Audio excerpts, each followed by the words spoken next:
There are a few betrayals in football, like the move of the Browns from Cleveland to Baltimore. So what's the story with this movie-like backstabbing? Established in 1944, the Browns would become one with the city of Cleveland. They'd win their first title in the All-America Football Conference in 1946, and then win each year till 1949. They'd also win NFL titles in 1950, 1954-55, and 1964. The Browns also boasted some of the league's best talent, with players like Jim Brown and Otto Graham, and that made them really popular within the city. So a move out of Cleveland would have been like an April Fool's joke, similar to if the Yankees left New York or the Celtics left Boston. The Browns were acquired by Art Modell in 1961. At that point, the Browns were coming off decades of excellence. Guided by coach Paul Brown, the Browns had established themselves as a premier team in the league. Modell was an active owner though, and that contrasted starkly with those before him, because up to this point, Coach Brown was essentially empowered to run the team himself, so this would cause frictions. Modell would undermine Brown, even traded players without consulting him, and it led to the eventual firing of Brown in 1963.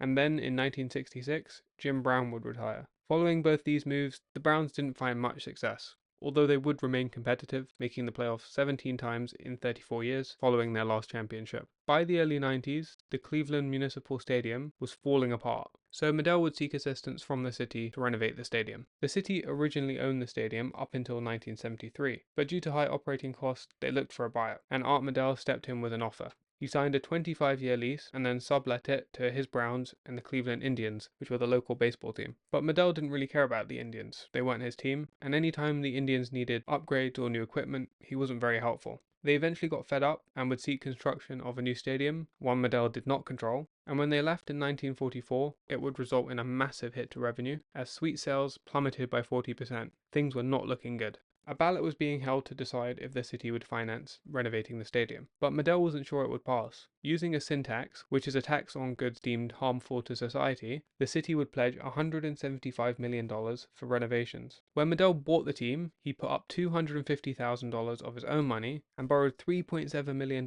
This was an unprecedented amount of debt used to buy a franchise, but the NFL did not want to lose the team to the competitor league, the AFL, who was having success at the time, so the purchase was approved. But Modell's finances were often a problem. By 1983, he was $20 million in debt, and despite him saying this to the press, his tone was different behind the scenes. I'm not about to this city, as others in the league and others have done. You'll never hear me say, if I don't get this, I'm moving. You can go to the press on that one. I couldn't live with myself if I did that. He would change his tone later on, and behind closed doors, he was already being wined and dined to move to Baltimore. As the city prepared to take it to the ballot, Modell delivered a sucker punch to every person in Cleveland. On November 6, 1995, he would announce at a press conference that the Browns were relocating to Baltimore due to the city's lack of funds to renovate the stadium. Following his decision, the voters would approve the measure to fund renovations, but it was too late at this point, and Modell would become enemy of the state. The city of Cleveland filed a suit against Modell to try to enforce the remaining years on his stadium lease. The fans and ticket holders would file lawsuits. Congress would even hold hearings, but it was no use.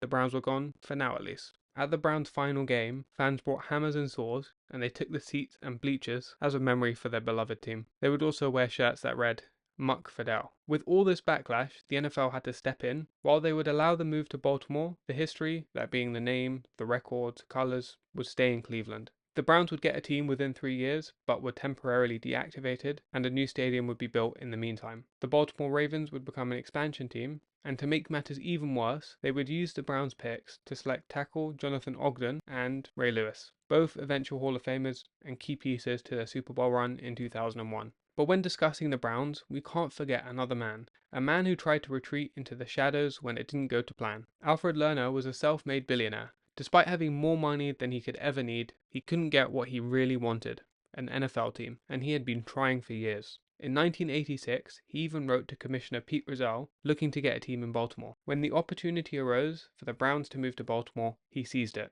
Lerner and Modell knew each other going back to the 70s, and he began going to all the Brown games. He was the one who dealt with the Baltimore officials, and he was the one whispering in Modell's ear to leave. All his actions seemed to be a ploy to find a way into ownership. Lerner would try to get Modell to meet John A. Moog Jr., who was the chair of the Maryland Stadium Authority, and their goal was to get a team back to Baltimore, but Modell refused to meet him. Lerner eventually got approval to speak to Moog himself. Ever since the Baltimore Colts left for Indianapolis, they'd been trying to get a team back to the city. Moog was told if they built a new stadium, they would get a team. But after the Colts were allowed to relocate, trust wasn't very high, so he needed a commitment from a team before they spent hundreds of millions on a stadium. After talking with Moog, Lerner was able to broker a deal between him and Modell. The Browns would get the rights to a new $220 million stadium if they moved to Baltimore. Once the relocation was announced, there was obvious backlash. Lerner was the founder of credit card issuer MBNA. People cancelled their cards, stores no longer accepted them. Lerner was not immune to the public's wrath, and the backlash quickly destroyed Lerner and Modell's friendship, as Lerner would claim to have no doing in the move.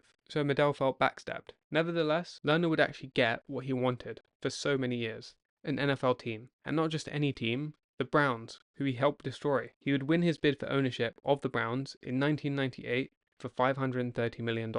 And today, a bust of Al Lerner sits outside Browns headquarters, the man who tore it down and built it back up. So that's how Cleveland lost the Browns and got them back. Alright, thanks for watching.